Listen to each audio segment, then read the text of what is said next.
I saw this app. I got a hit.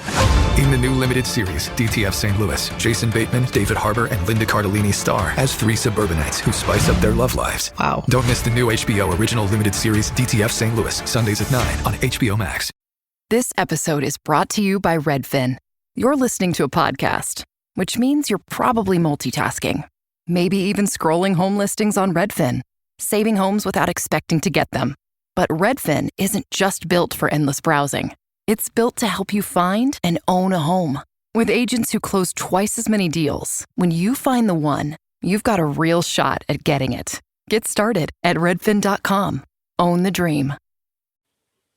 10, 9, 8, 7, 6, 5, 4, 3, 2, 1, 0. Women's Wrestling Talk, the #1 women's wrestling network on the planet.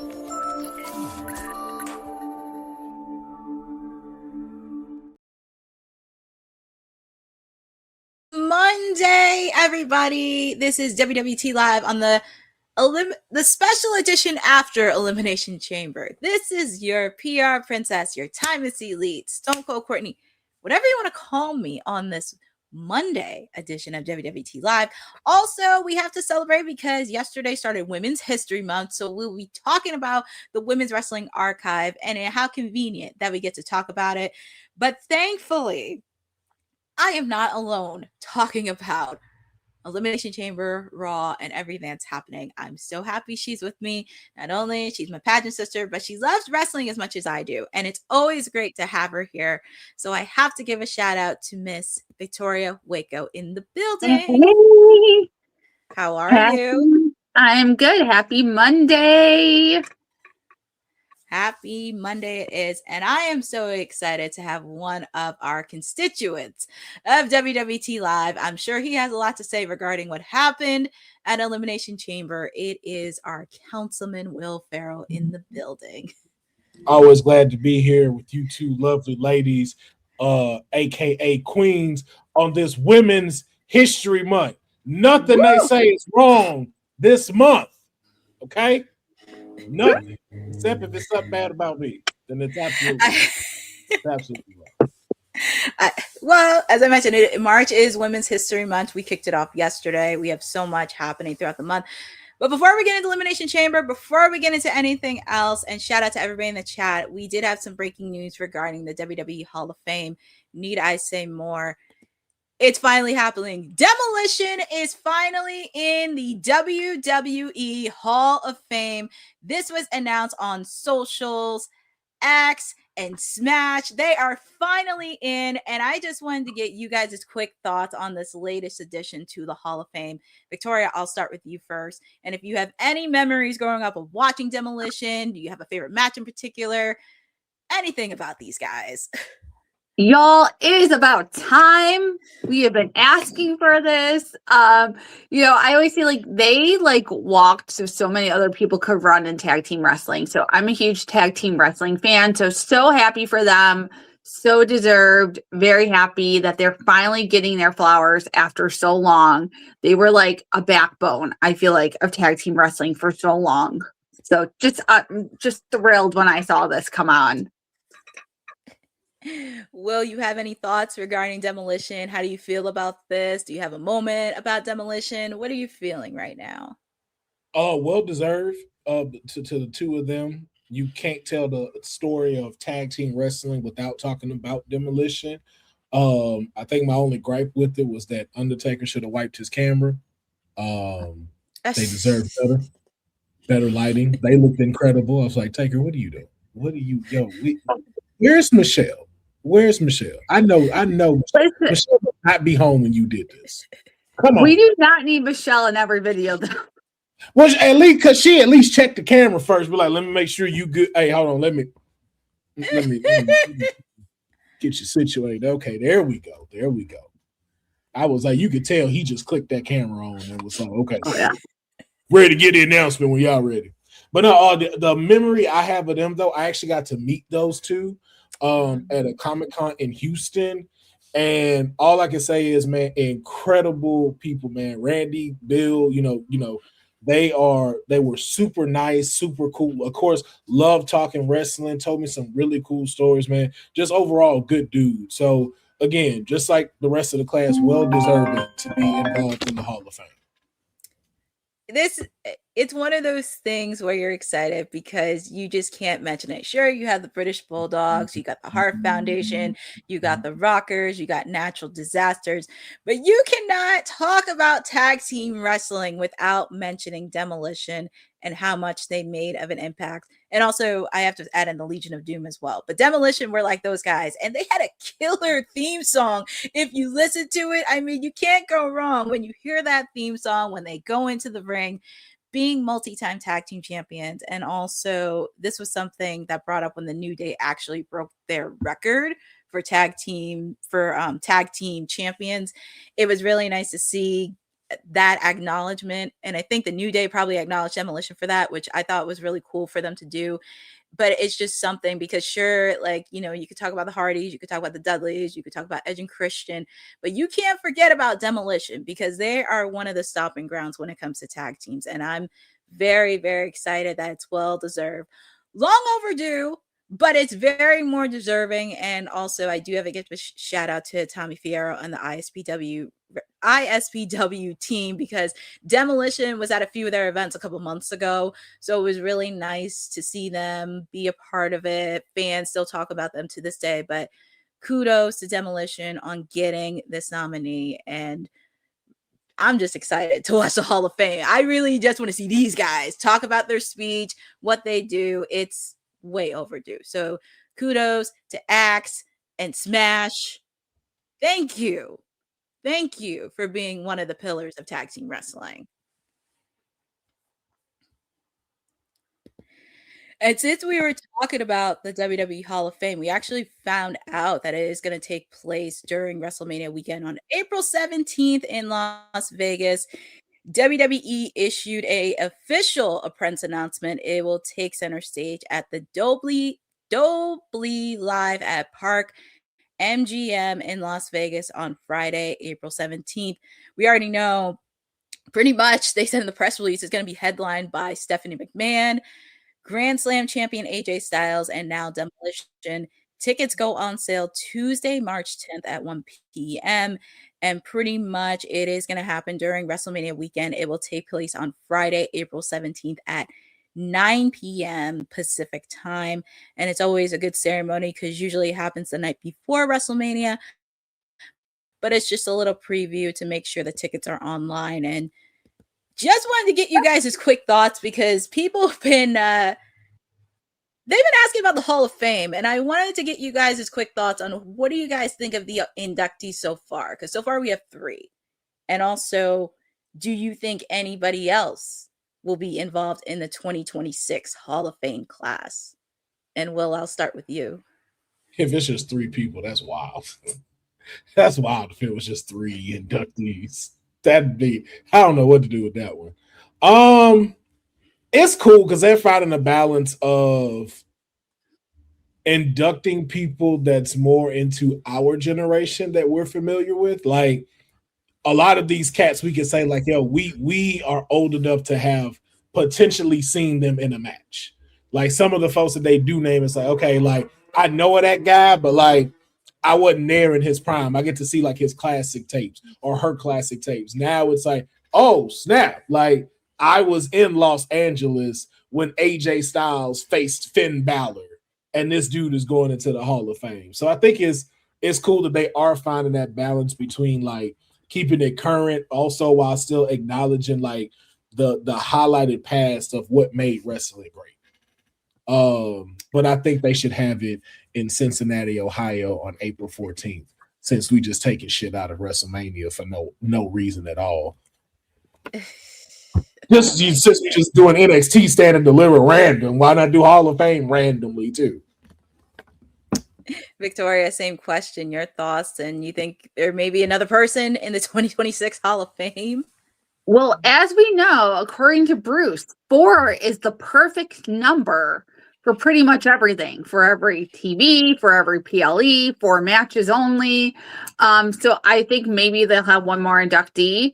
My only gripe about the Hall of Fame. Now, I have been a component saying that the Hall of Fame should be its own night of WrestleMania. I think they should do it on Thursday night. My reasoning is, like, the year I went to WrestleMania, it was when SmackDown and WrestleMania and Hall of Fame were together, and it was just so late. And again, it's going so late on Friday night. I mean, like, I didn't even stay for the whole thing because it was like 1:00 in the morning. They were finishing up, and like some of us had plans on Saturday, you know.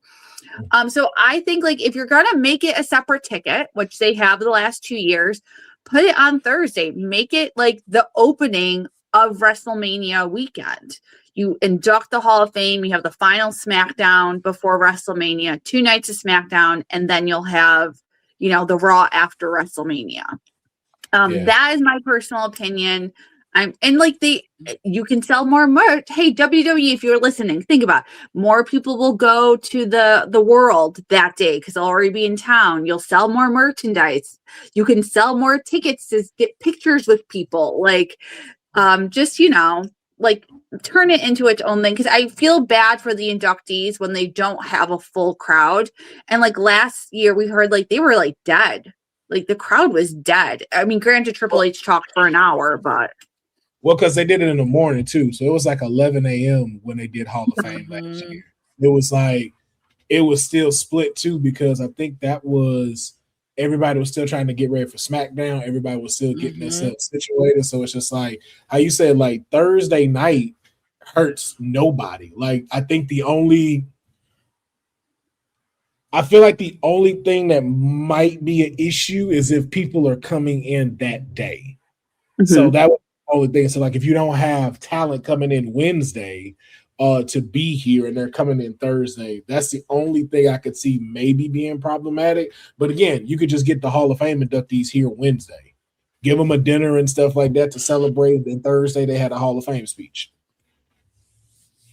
It's one of those things, and I kind of agree. It used to be a separate thing where it was just that, because when we had WrestleMania for just one night, it was the Saturday before, and even though they showed an hour of it, they should have showed the whole thing with all the inductees. But I do think it's a separate entity, and it's very hard to do it on SmackDown because then you have people, as Victoria said, during WrestleMania weekend. There's a lot to do. There's a lot of events, and everybody was tired the next day. And shout out to Lynette Zayas, because she said Batista should go into the WWE Hall of Fame. He got a headline. He got a headline. He should. Batista got a headline. He can't be just separate. He got to be the last person to come up. He should. I don't know how they're going to do next year for 2027. Especially since it's going to be in Saudi next year. I don't know how they're going to do that. Jinder Mahal's going to the Hall of Fame.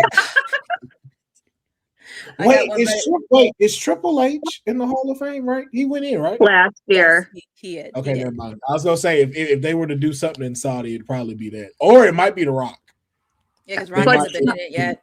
Yeah, but China isn't in it either. I would like to just once again complain about the fact that that woman is not in the Hall of Fame.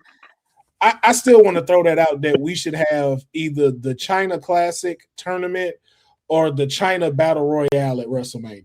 That would be fire. That would be I feel like they should make that happen. I'm going to keep saying that until it does. You're gonna have to. We're going to have to keep tagging WWE on that, because that would be fire. But also, with the Hall of Fame, there's always so much. But I really want to see the current ones, but also seeing some wrestlers who did pave the way, long overdue, because there's a lot of wrestlers that should have been in the Hall of Fame years ago. But that's a whole conversation to have. But congratulations again to Demolition on being in the Hall of Fame. Hopefully we do get another one. And I would not be shocked if they have 5 inductees for the Hall of Fame. But we shall see on that. So we go from the Hall of Fame to Elimination Chamber that happened over the weekend. I did have slides, but I'm going to do something different because there was a lot that happened at Elimination Chamber. A lot of things that happened. We do have a new women's IC champion. We now know who the winners are from the Elimination Chamber. We now know who returned in the men's Elimination Chamber. And we now know who was in the box. And we also know CM Punk retained the title as the World Heavyweight Champion. So I'm just going to do something different. And Victoria, I'll start with you because I want to get your points on what you liked about Elimination Chamber, what you didn't like about Elimination Chamber, and who was your MVP for the night. Oh, Seth Rollins is definitely MVP because that was a wonderful special like little thing with like the two. It was done so well. Like I will say that was to me done very, very well with his reveal. My highlights definitely were, I mean, like in the sense that they gave me all the winners I wanted, you know. It's, you know, it was definitely like I feel like a fan positive show. I'm very happy for AJ to get another title run. And Rhea looked fabulous. I'm hoping this means they're getting her out of tag teams and back into singles. And I just hope that I think Jade can learn a lot from her in the ring too. So I like that matchup for a lot of reasons. But yeah, Seth, the thing with Seth was really, really cool. And who is turning heel? Is it Cody or is it Randy? Because one of them in the mix of all this has to be turning heel. There's just so many layers to this with Elimination Chamber. But congratulations to AJ Lee. She now won the IC Women's Intercontinental Championship. So congratulations to her. Even though she's from Chicago, she was born and raised a Jersey girl. So get it right. She is from Chicago, but she was born and raised a Jersey girl. So I'm very happy on that. CM Punk versus Finn Balor was a really great match.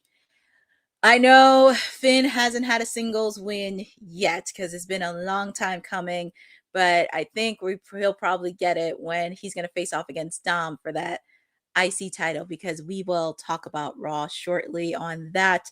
But also, some bullshit, man. That was some bullshit. I don't care what nobody say, bro. I know. That's some bullshit, man. With Finn? Yeah, he should have lost to Chicago. Man. I'm sorry. He could have got it back and stuff before Mania. He could have let Finn get that, bro. He could have, but I know. I was daring to dream because I want to see some chaos, and I expected in WrestleMania, and it would have been nice to see Finn being champion. I was like, well, okay, I guess. Can I ask a question, though? Yes. On a scale of 1 to 10, how excited are you to see Roman versus Punk?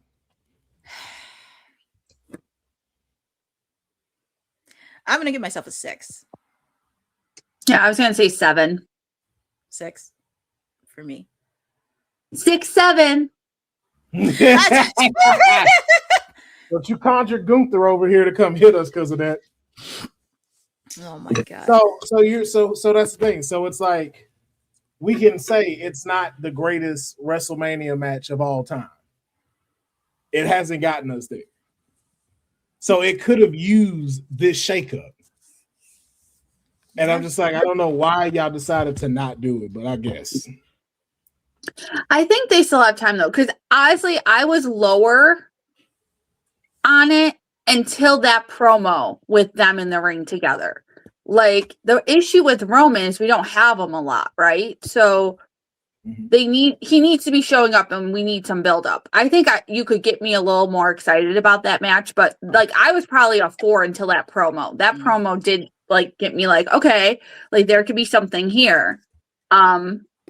But Finn needs a title. I do think Finn needs to start being pushed into the main event. He's good enough. He's proven himself. He's great. He's just all around great. He looks great. Like, hello, 8-pack. And yet still, you got old ass Punk. The GTS 1, 2, 3. Like, come on, bro. Like, this man can't even get his knees up. Like, what are we doing? What are we doing? I was like, y'all can't keep enjoying this man winning by the skin of his teeth. This dude looked tired. Like, Roman was right. I'm like, bro, you look tired. And y'all didn't even fight like that. Finn didn't even put it in the second gear with you in this match. We've seen Finn go in Japan. Yep. So we know this dude didn't even give us the full Balor experience. And I'm just like, yo, so at what cost? At what cost do we do to keep making this guy look good? It's going to be very interesting, but it's going to be very interesting with Finn because I don't know what's going to happen tonight. I know he's going to be irate because we are going to talk about Raw shortly, but thoughts on the men and women's Elimination Chamber matches? Will?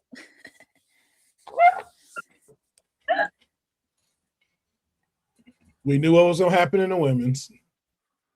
We learned that Friday. Men's, no notes. No notes. The right person won. Again, I'll get into it more because you know we're going to talk about it on kayfabe. My gripe about it, though, we take out Jey Uso for you to complete a story no one cares about.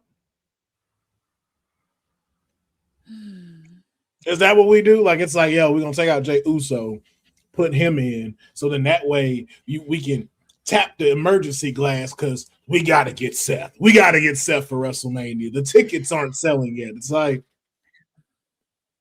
so you take out Jey just so y'all could do this again. Mm-hmm. It's like, I would. I do think they're going to use my prediction is they're going to use the Jey thing as a way to push Randy as a heel. I think it's gonna my like little spidey senses are saying that it's gonna turn out that like he was trying to like eliminate everyone he could. Be the Viper. Here's my question though. We do know also too that Drew will defend his title this Friday against Cody. Does Cody win? And now the WrestleMania picture is Cody versus Randy. And how long they've been teasing that? They've been teasing that for a while. But now here's my question. Which one sells better? These two friendship type of things or a bitter rivalry where you got heel work?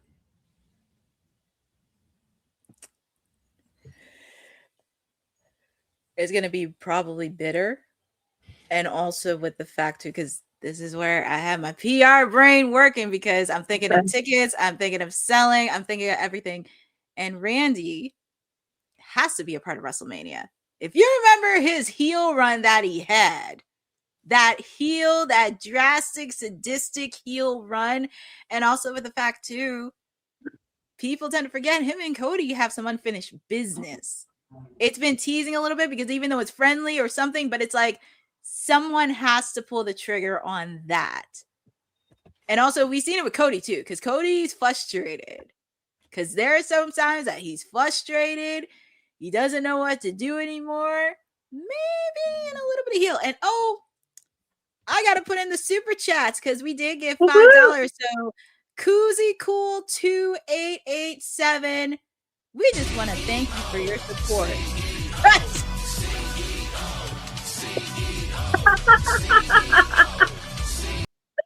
You always get the music where you super chat. I played the wrong audio, but I knew what I was doing. Yeah, I was like, that's not the right audio for it. Hold on, I'm trying to He's a $1 million man. It says super here we chat. go. And I told him not to.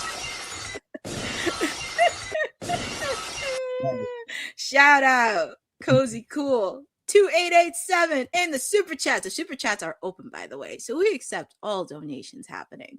But as I was going with my point regarding, hold on, you also have to read Randy and Cody. I do think it's been a rival. Ooh, thank you for that. Jey is one of the tag champs. The attack might be something connected to that. Tag champs are not as important since they split the belts again.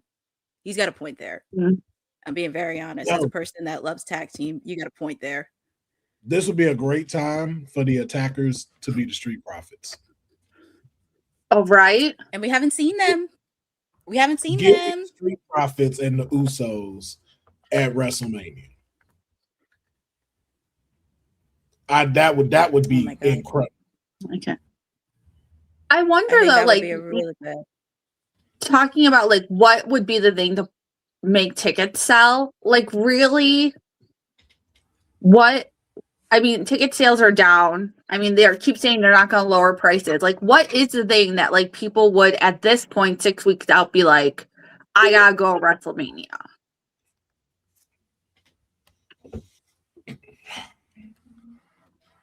I would have said Roman because people will go crazy for Roman because that's like one of the marquee people.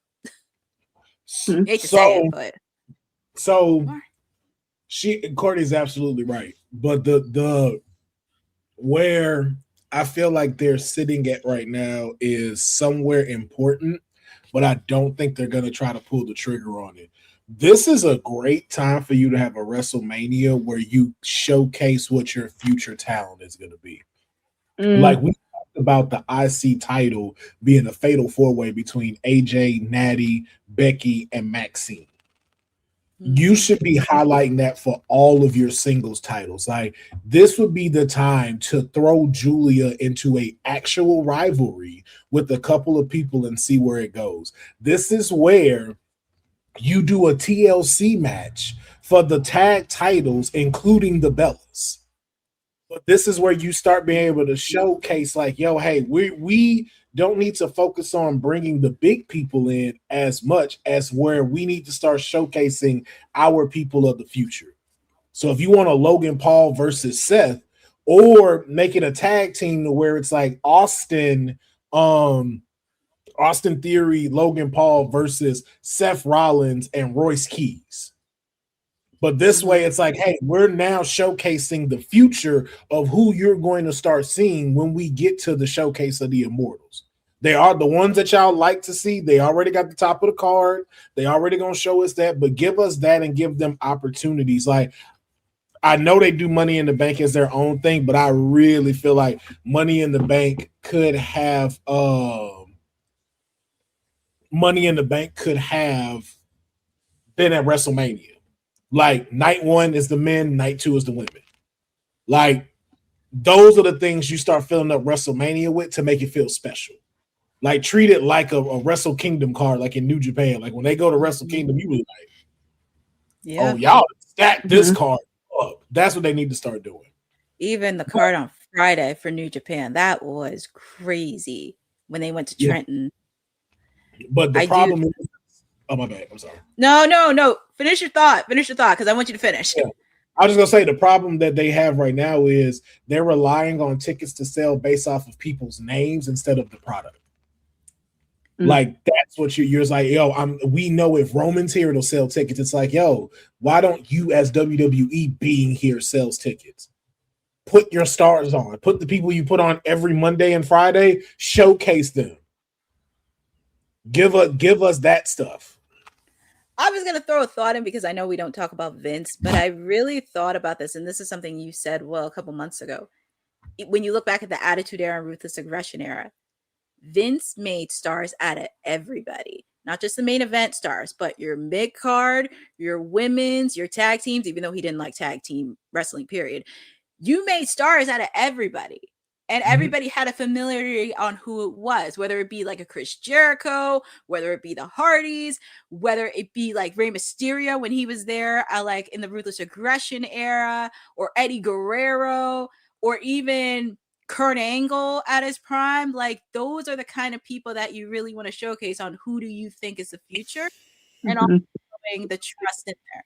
Because for me, I would like to, as well point out, I would love to see some stars. I would like to see LA Knight be at a WrestleMania match. I mean, I don't care what match it is. I would love to see him be in a match at WrestleMania because I feel like he probably, you said Royce Keys, possibly he'll team up with Seth against. Yeah, I'll take that. I will take that. That would be great. And it goes back to, I think, what Carmella Hayes said about the U.S. Championship. If you look back at like Attitude Era, Ruthless, everyone had a storyline. like everyone on those shows every week had something going on.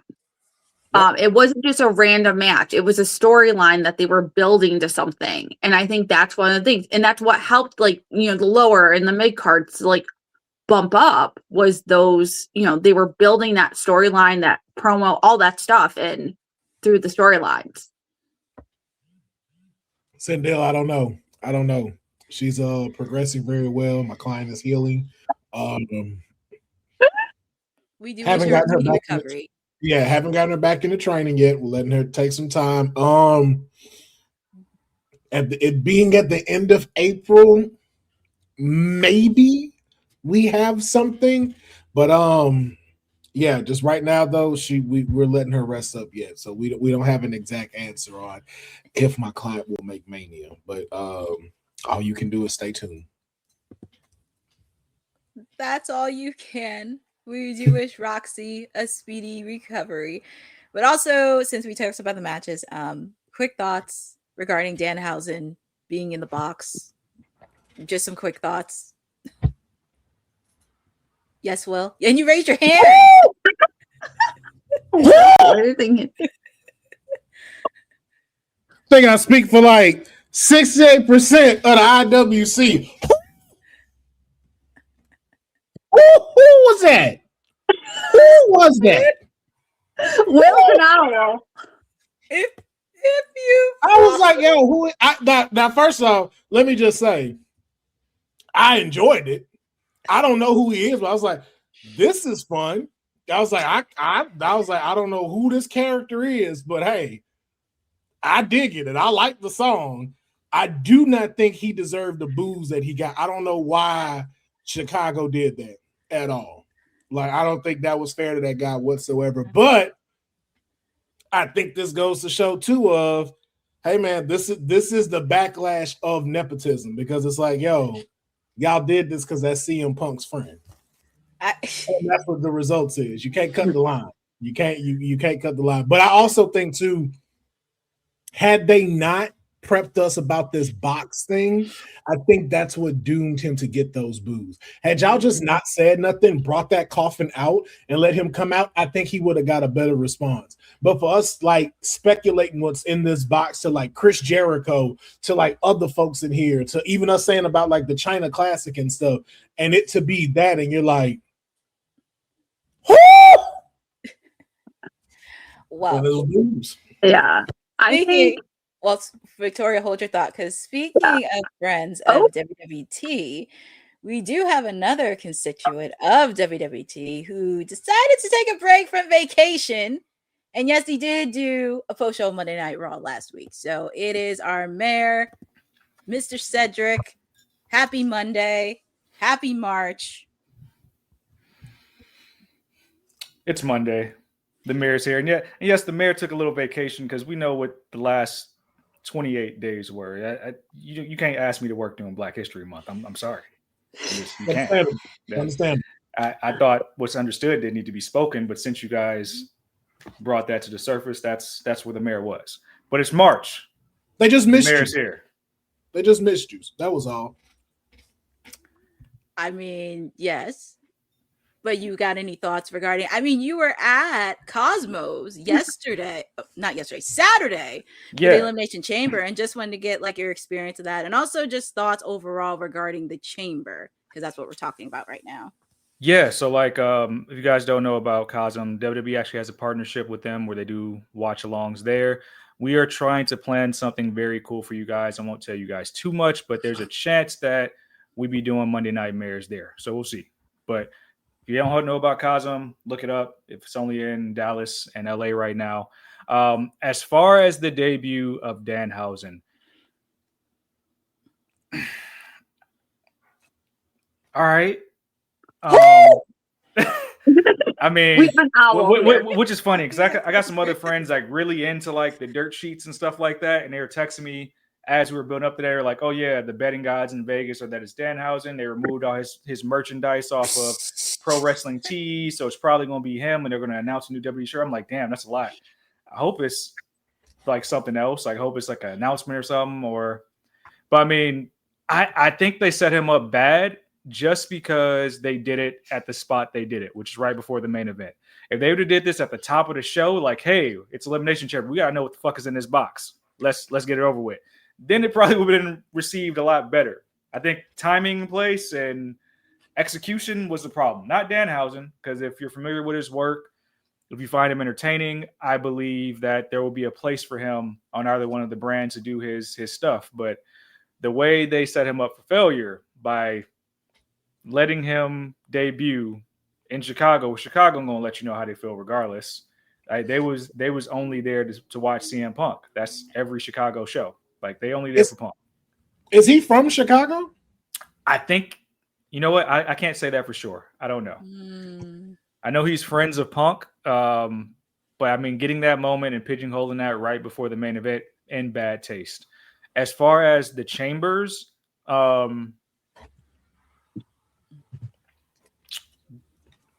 would have rather Raquel won the women's Elimination Chamber. Fans were booing when she got eliminated. They were booing. But I know why they chose Rhea. Ticket sales are bad. Put your biggest star in there, and now you have this dream match of Jade versus Rhea. And if you're paying attention to Twitter today, you're probably seeing some stuff that looks very catty. Men's, here's what I'll say about the men's. The men's executed perfectly. I get why people are mad that Logan Paul eliminated 3 people, including Javon and Trick. But if you just take your mind and think like, hey, this is what Bronson Reed would have done anyway, then it makes sense. They kept things exactly the same and pigeonholed a new Vision member there to do the exact same thing. So I'm not that mad at it, because Bronson Reed would have did that anyway. But them going with Randy, dating back to Randy, I think Randy got eliminated by Cody at the Rumble. So Randy pulling the trigger almost instantly and winning, best case scenario, because if we would have had Cody Rhodes standing tall at the end of that show and there was no like final boss or moment like that we had a year ago, people would have been pissed. Now you can do your little rematch with Drew on Friday, and if that's the way you have Cody get a title shot at Mania or the multi-man match you keep hearing about, better execution to get there than having Cody stand tall at the end of your show right now. So I thought that was flawless execution. But if I'm being honest, when you look at the landscape of things, it's like, I know Mania has like a couple matches booked already, but you got problems, man. Like, did you hear like the crowd for Trick Williams? Yeah. Did you hear how loud that was? What are you going to do? Because you have to have him in a meaningful match, not just like some six-pack scramble or some showcase, no Andre the Giant Battle Royal. Like, what are you going to do? Because you got the same thing going on with Oba right now. You have a storyline with Sami Zayn where you want him to overcome the big threat eventually, and you're doing that on SmackDown. And, like, I still don't think we know at all what we're doing with Gunther at Mania. I think Gunther's going to answer Brock's challenge. I think that's what they're going to pull the trigger on. I think you get Gunther, because, again, we got 2 nights. Probably we're going to have 5 matches for each night, and we already got 2 titles. 5, you think, with the earlier start time too? That's what I'm thinking, because I'm just like, they have what? How many was it last year? Was it what, 5 or 6? Something like 6. I think 6. Six. I think we was at the pool on Sunday a hot 5 hours. I'm not gonna hold you. I think we was there for a while. Wow. Yeah, it did definitely feel longer Sunday than it did Saturday. It was fun though. It was fun. Yeah. It was fun though. That was, well, I'm happy you guys have fun. And since you brought up Gunther, we got to talk about Monday Night Raw, the night after Elimination Chamber, because we have a lot happening. We're going to hear from CM Punk after his victory over Finn Balor for the World Heavyweight title, as he has his eyes set on Roman Reigns. And since we were talking about the Tribal Chief earlier, he's going to be there too tonight, going face to face with each other leading up to their match at WrestleMania. We're also going to hear from Liv Morgan, as we found out she will be facing off against Stephanie Vaquer for the Women's World Championship match. And I'm sure Stephanie's going to have a few words to say towards Miss Liv Morgan after last week. We're also going to have the Intercontinental Championship match. Dirty Dominic Mysterio will be facing off against Penta, 1-on-1, and it's going to be a banger of a match. And since we were talking about Gunther, he will be facing off against Dragon Lee since this has been building up for months. All this and more happening at the top of the hour on Monday Night Raw at 8 p.m. on Netflix. And I just wanted to get you guys' quick thoughts. And yes, Will, you did raise your hand. Dragon Lee looks fucking insane in this picture. Yo, y'all gotta change this. Yeah. He look like a fucking serial killer. Y'all have got to change this picture. This is creepy as fuck, yo. Like, yo, if y'all had this on a big TV, this would scare the shit out of me. Like, if I walked in a Cosm and this popped up, like, I'd leave immediately. It's not safe here. Oh my God, he's creepy. I'm sorry. Go ahead, Courtney. I was done at the top of the hour, right, PM. But I just wanted to get you guys quick thoughts on what match you're looking forward to see. Is there something else you're looking forward to see on Monday Night Raw?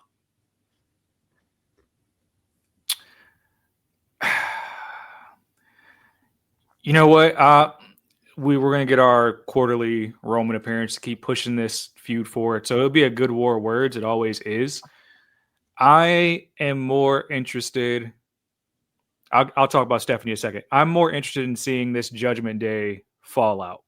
Because if you noticed in the championship match the other day, Finn kept looking and hesitating to call the boys out and wanting to carry that shield on his own. They brought back his old theme. He's doing the poses.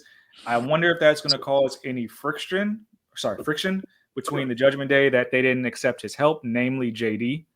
Especially considering that Raquel lost as well. Liv is the only one with a pending title shot, and Dom is defending tonight. So we'll see what fallout happens there. I don't buy that creative is going to break up the Judgment Day. They've had better times to do it in the past, and they've shown that they are not. So I'll believe it when I see it. Tonight, Stephanie got to send Live to see the Lord. Like, we got to stop doing this. Like, I'm sick of this. We had Stephanie get her ass whooped while she was injured, by the way, to sell this ankle injury, and but then she just came back with Super Steph to retain her top. Steph got to send Liv to the Lord. I want to be on record here that if Stephanie loses to Liv at Mania, this is a colossal failure. Colossal, because Liv is very improved, big star, things like that. Stephanie is low-key the best wrestler in the company. Low-key. So I don't know how we do it. I don't know if it's going to be cheating to win, but we can't have her be as strong as she's been over the past year and just have her get bullied consecutively by Judgment Day women and in these feuds. You just can't do that. If you want her to maintain that star power, you've already cut her legs off in the feud with Raquel. You changed her music. You stripped her of the things that made her so powerful. You can't have her going into Mania season looking weak. She gotta make that woman see God tonight. I don't know how we do it, but it gotta be something. She started off with it when she made her cry. So like you said, we gotta get the sense in the night. So it go back and forth some more. We gotta get that. But you're right though. I don't think Stephanie should lose at Mania. She got to lose like by a Money in the Bank contract. That's the only way you keep her looking safe. If she takes a 3 count clean, oh man. I still think we might get the Raquel screws Liv at Mania. I feel like that's gonna happen. Victoria, you have anything? What you're excited about Raw? I mean, I definitely agree with the Stephanie thing. And I adore her. I think she's amazing. I think she's I can't wait for the Rhea Stephanie match in the future. We were talking about this. I really want to see what they're going to do with Punk and Roman tonight, and if it's going to make me more interested in that match. Are we finally getting the breakup of the Judgment Day? Please God, because at this point they've been teasing it so long. I'm annoyed with them. I feel like I'll be finally when it happens at this point. You know what would save the Judgment Day right now? R-Truth. Oh my Always. goodness. Listen, the answer to anything, how do we make this better? Add our truth. Let the man have it. Let him try to rejoin the Judgment Day tonight. Oh my God. Let him try to rejoin. I wouldn't be mad about it. I would not be mad. I'm actually looking forward to Dominic and Penta because Finn and Dom is going to happen sooner than you think because Dom's going to defend the IC title. We know he's going to defend the AAA World Heavyweight title against Omos because the stipulation is if Dom loses, he has to leave AAA forever, which I don't even know how that's going to happen. But it's going to be very interesting how we see Dominic in these next couple of weeks. Wait, Omos and not... Okay, I haven't been following my AAA lately. Omos and not Vikingo? It's Vikingo. Vikingo against Dom. I'm about to say, I don't know. Okay, I'll stop. It's Vikingo. Omos being a champion of a Mexican promotion. I don't know what we would do there, but no. But it's Vikingo versus Dom. Apparently, Omos is like, I don't want to say the bodyguard of he's the Vikingo, heavy. But he's the heavy. He's the heavy. He's the he's the muscle. It's okay to say. But it's gonna be interesting how this is gonna play out with Dom these next couple weeks. It's gonna be very interesting on how this is gonna play out, but I wouldn't mind seeing with IC. I mean, I want Finn to stay in the world title picture. I just want him to stay in it. And also with the fact too, regarding Dom with the IC title, I wouldn't even mind seeing Penta because if it's gonna end in shenanigans tonight, if they have to do like a round 2 again at WrestleMania, I would be okay with it because I'm looking at the IC title contenders and it's like, okay, you have that, you have El Grande. I mean, to be honest, that's another one that fits into that run with the IC title for the women. It's not that I want to keep Finn Balor out of a match, but I just don't want this match with him, Dominic, and for the IC title. Like, that's not the title we want on you.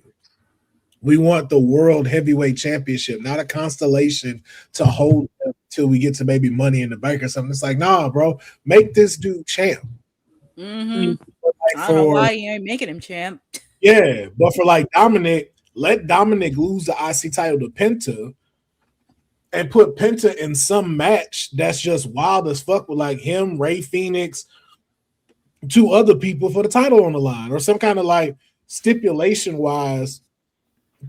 For the IC title. Like, do something like that to where, again, you're showcasing the people who are there that you're about to put in our eyes for the next 10 years. And then let Dominic defend the AAA championship against his dad.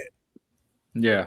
Because last year, who do we have for the IC title when Dom won? It was Dom, Braun Breaker was a champion. I'm pretty sure Finn was in the match. Yeah. I think 1 or 2 other people. I think it was a 4-way. Yeah, AJ.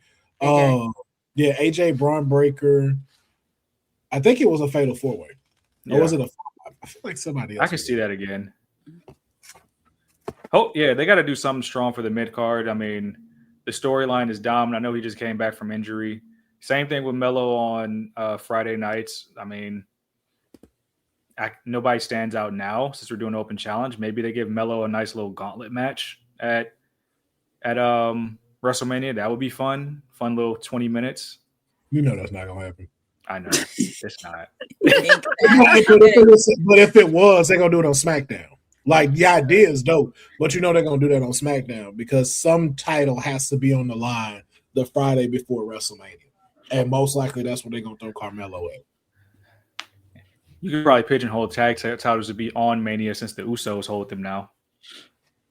Well, one of them gonna go. I think again too the tag titles they do on a SmackDown. Because wait, like who are the champions? The MFTs? Yes. Right? Mm-hmm. Yes. No, that could happen. That happened. Right. But that could happen because they're gonna want to see like Solo come out. So I think both tag titles could showcase in WrestleMania this year. They should. And you know what else we can showcase here on WWT Live? Since it is Women's History Month, it's the Women's Wrestling Archive where we celebrate the past, the present, and the future of women's wrestling. Women's wrestling didn't just show up yesterday in glitter boots. We've been here the entire time, body slamming through history. The Women's Wrestling Archive launches 2026, and it's going to pave the way for all women's wrestling. Because if we don't document it, a man might think he did it first. This has been a passion project for a very long time. Head over to the womenswrestlingarchive.com to donate 1, 5, or whatever you can. It all goes a long way. Let's give these women the spotlight that they've always deserved. Her story belongs in history. Help us preserve it today. Join us at womenswrestlingarchive.com. Support the archive. Support women's wrestling. Donate today. Everything related to the Women's Wrestling Archive, even though it's Women's History Month in March, all year round. $1, $2, $3. Even if you want to donate $20, it's all going to a good cause. This next story actually had the edge of my seat because we were talking about the box when Danhausen and everybody thought it was this man right here, Chris Jericho. And he said the absolute most blunt response for everybody kind of saying on this rumor. And he had a blunt message for fans who believe modern storylines are quote unquote too long. During a new interview with Spencer Matthews on the Untapped podcast, Chris Jericho defended the brilliance of long-term storytelling, comparing the medium to a 3-hour epic like Saving Private Ryan.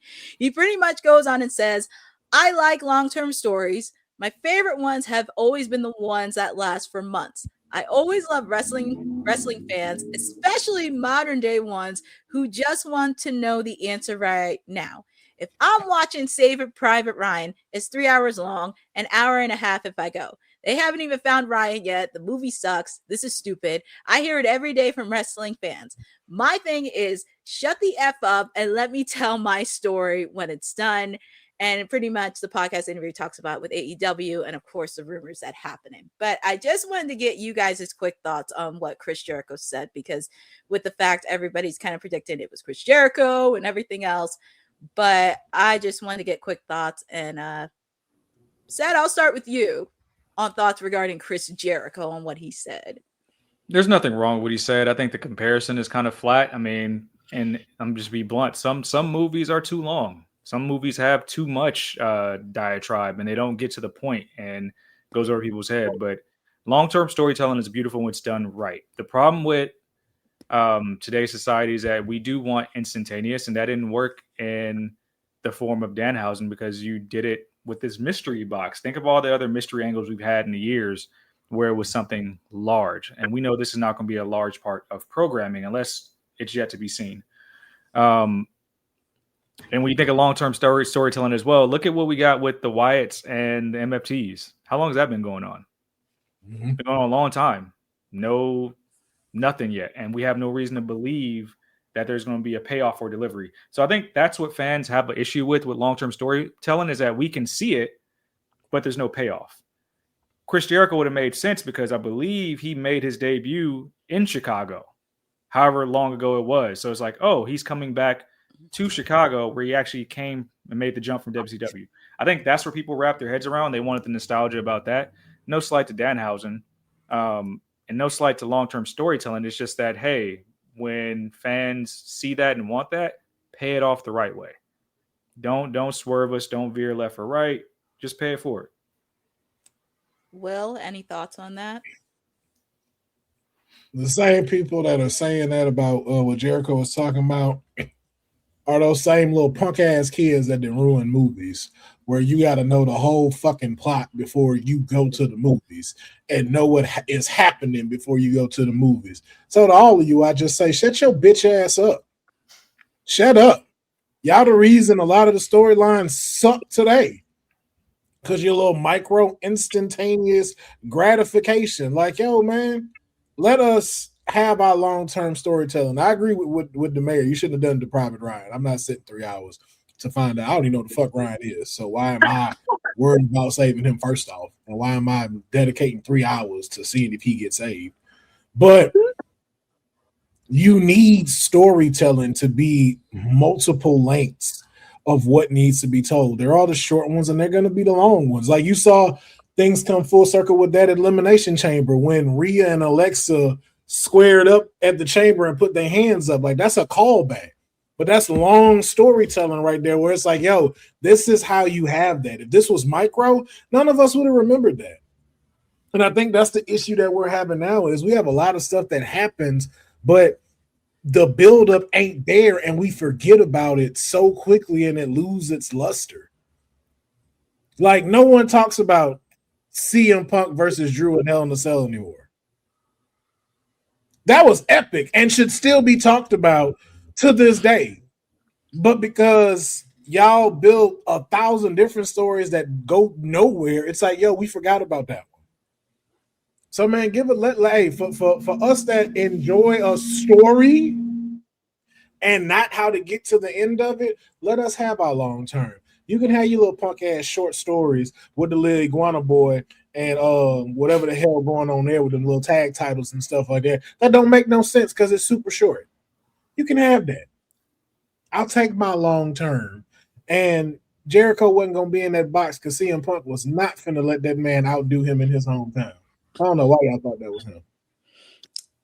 Victoria, you want to add in your thoughts because I know you got to drop, but just give your quick thoughts. Absolutely. No, I think long-term storytelling is so important. And I think that's where some of our most epic rivalries were these long things that they kept going back to. If it is Rock and Austin, if it is, like, you all know I love Lita and Trish. They told that story so many different ways over the course of many years, and it never got stale. I think the most important thing with long-term storytelling or any storytelling is you need someone who isn't completely in love with their idea all the time, right? Like in any storytelling, like there needs to be someone that says, this is like, we have done this enough, or like, you might love this, but no one's getting it and we need to let this go. And I would say sometimes for Jericho, he doesn't get that. When we look at some of his stuff he's done in AEW recently with like the family, the tree, the knowledge tree and all that kind of stuff. Like, I think sometimes he gets so in love with his ideas that he needs to realize like sometimes you gotta let some stuff go. And I think that's where good producers and good writers and all that come in to know when a storyline should keep going or when they need to like refresh it and redo it. And Victoria, where can the people find you? Because I know you got to get. You got to drop. I got to drop off. It was so great hanging out with you all again. You can find me at all the places at Victoria Waco. I'm pretty active over here on YouTube and on Instagram mostly, but all the places you can find me, just look for Victoria Waco. Well, thank you. And see y'all next time. In the words, because I'm the biggest Chris Jericho fan, all you fans, sit your punk asses down and just shut the hell up. Let that man do whatever he wants. That's why when everybody hyped up about Chris, I was like, no. And also with the fact, too, his contract is frozen under AEW.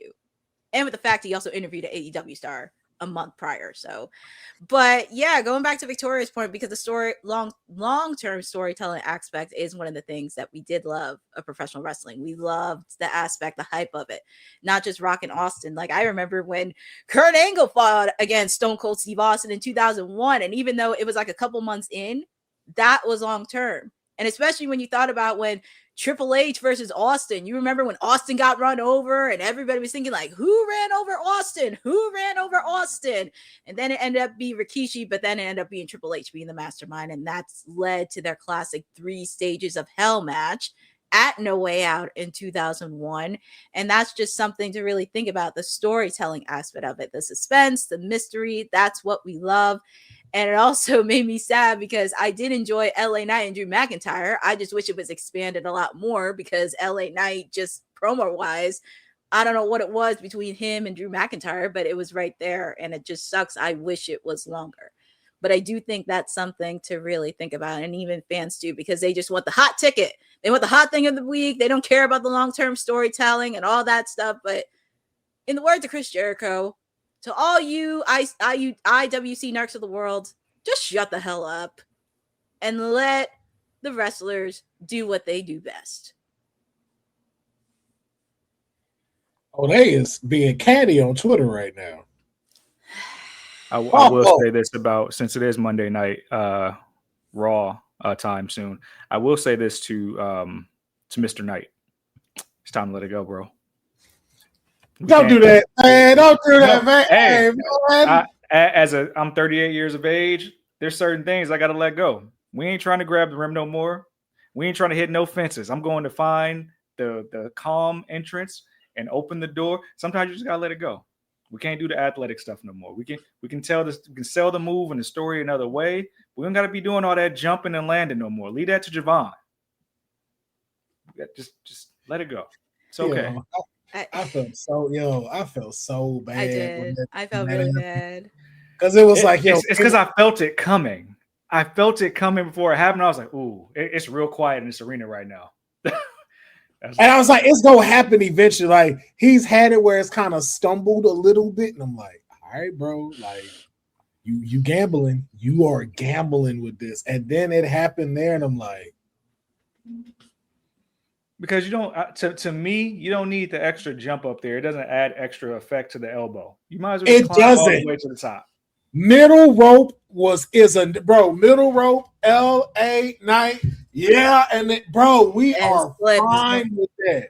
Because Bobby Roode did that. Bobby Roode did go to the top rope.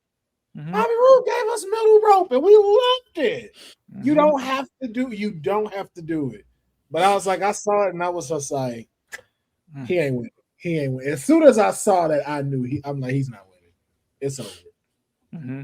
They might have called an audible and got him out right away after that. And then what's funny is now people who actually micro in a certain moments, Orton was like laughing when he kicked him in the chest. He turned over, you see him smiling and laugh. He couldn't even hold it. Like that shit was. I can only imagine seeing it like this and then seeing him run up to stomp you, and I'm like, oh bro. Oh my goodness.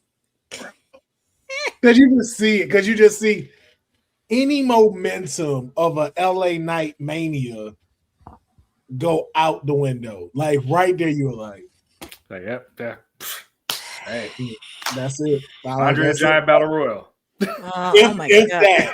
It's that. Yeah. I'm like, oh my god, shit, man. I felt so bad for him because I'm like, bro, you be trying and just and said right, man. You gotta let it go. Gotta let it go. That and the little scaling up to the super play. Let Seth Rollins do that. You don't. Yeah. No, we ain't gotta do that no more. We mentioned it on kayfabe too. If you get rid of those, make the BFT like a signature move and get a new finisher, like you got everything after that. Just make everything feel more impactful. We don't need the flying stuff. Like just slow down. We don't need you up there. Like you said, man, let Javon get bouncy. We don't let him do that. Or we need some shoes with some damn grip. Soul Rook could be wearing the Vans or something. We just need some shoes, some grip. You know, I saw it too when he slipped. I said, "Ain't nothing under them boots. Them boots smooth. Them are baby bottom smooth, as they like to say." I was like, "Bro, what are you doing?" Oh my god! I was like, ew. And that moment of the match too, it was like, "Ooh." So that was tough. Like, that's brutal, bro. Spotlight moment. The spotlight was yours, and it was like, okay. I was like, it's right there. I'm like, did you get?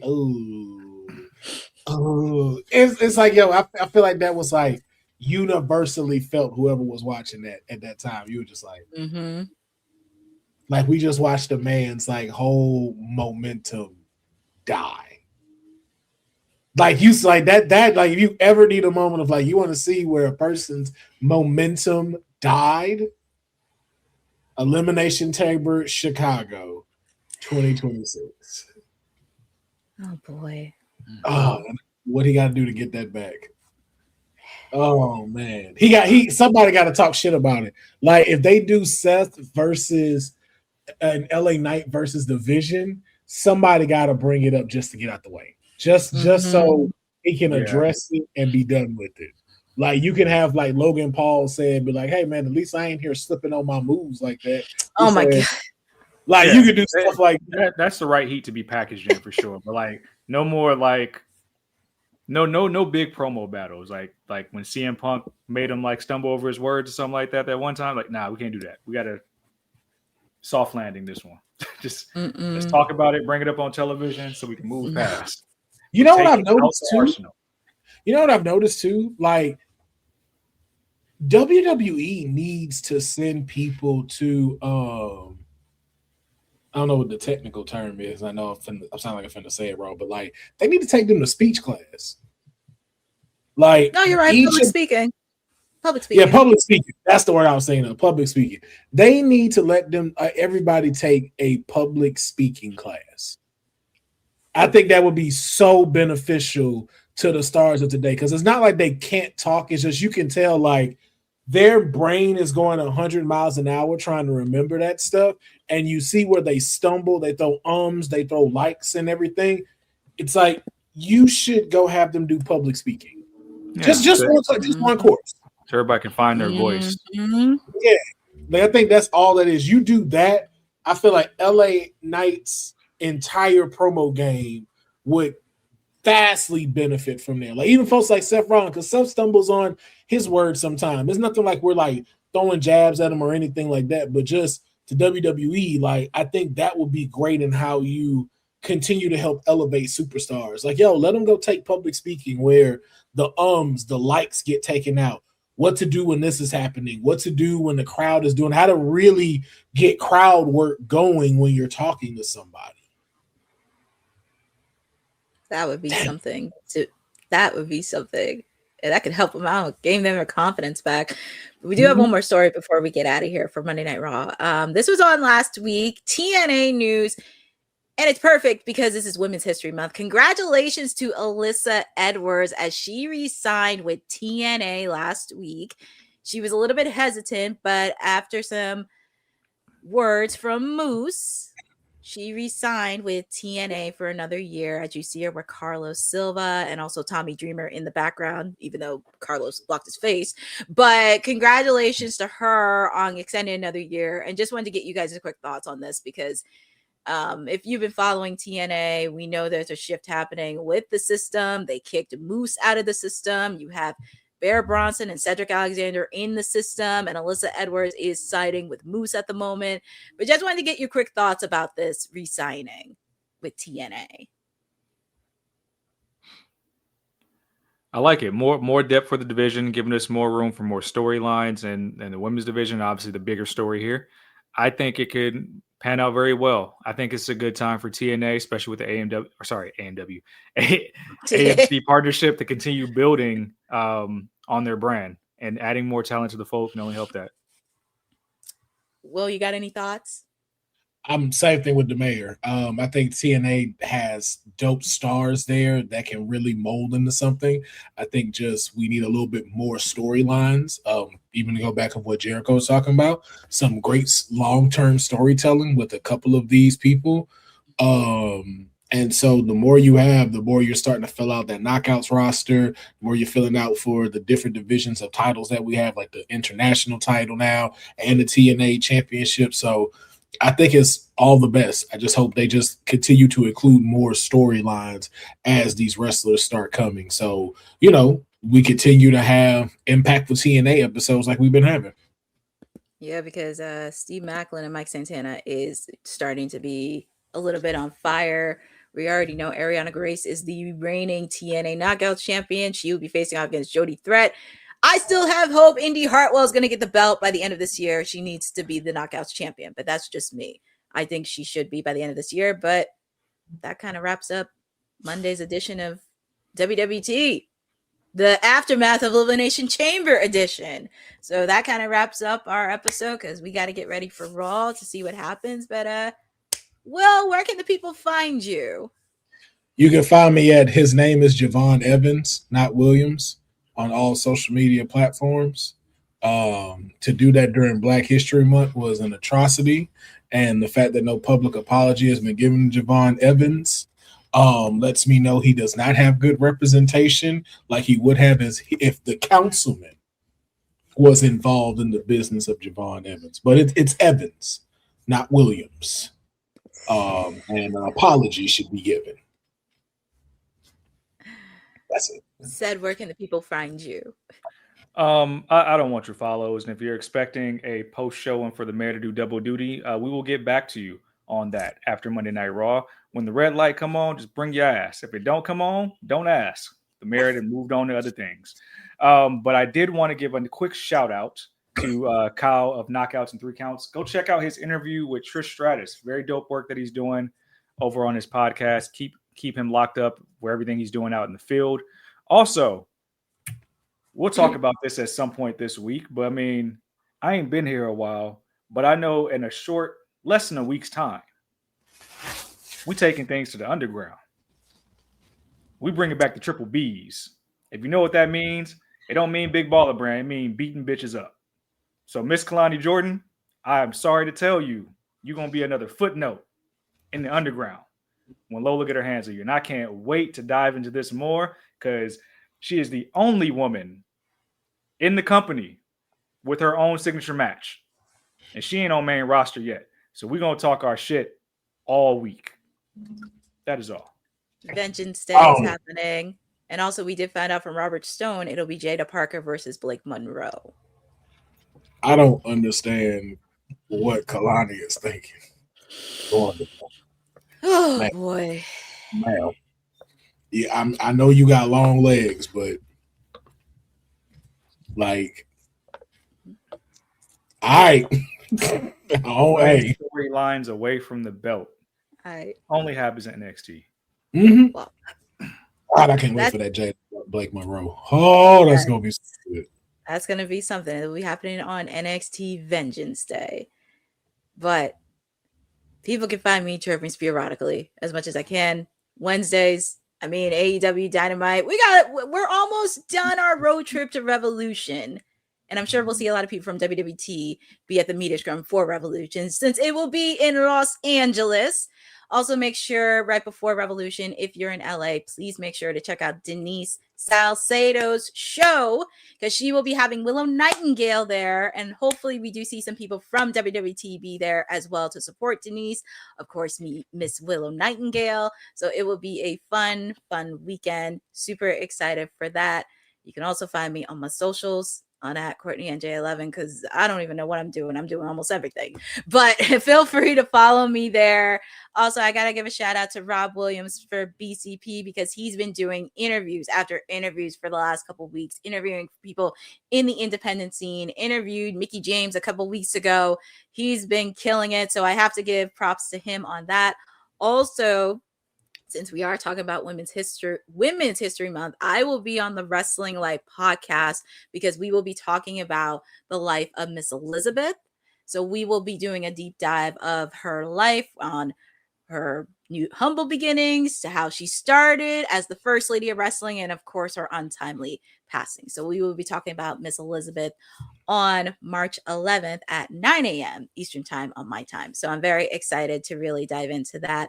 But also do want to give a shout out to everybody joining into the chat from our producer from the future, Dylan, cousin Ron, Boza, Lynette Zayas, Christopher, all of you for joining with us each and every week. Shout out to the rest of the WWT team all around because I know honey, she's coming back to Jersey. She was in Florida for a couple weeks, but happy to have her back in the Garden State.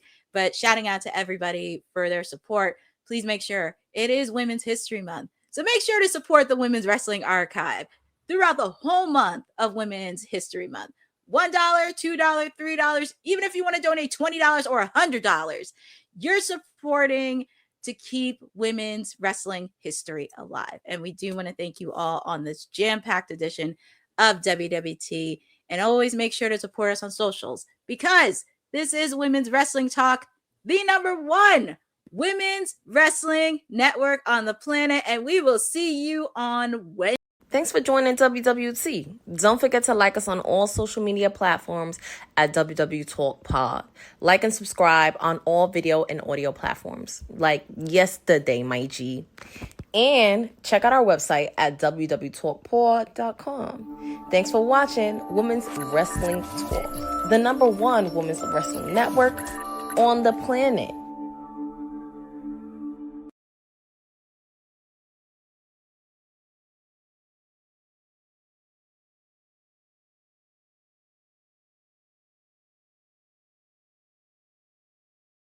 It's tax season, and at LifeLock, we know you're tired of numbers. But here's a big one you need to hear. Billions. That's the amount of money in refunds the IRS has flagged for possible identity fraud. Now here's another big number. 100 million. That's how many data points LifeLock monitors every second. If your identity is stolen, we'll fix it guaranteed. One last big number.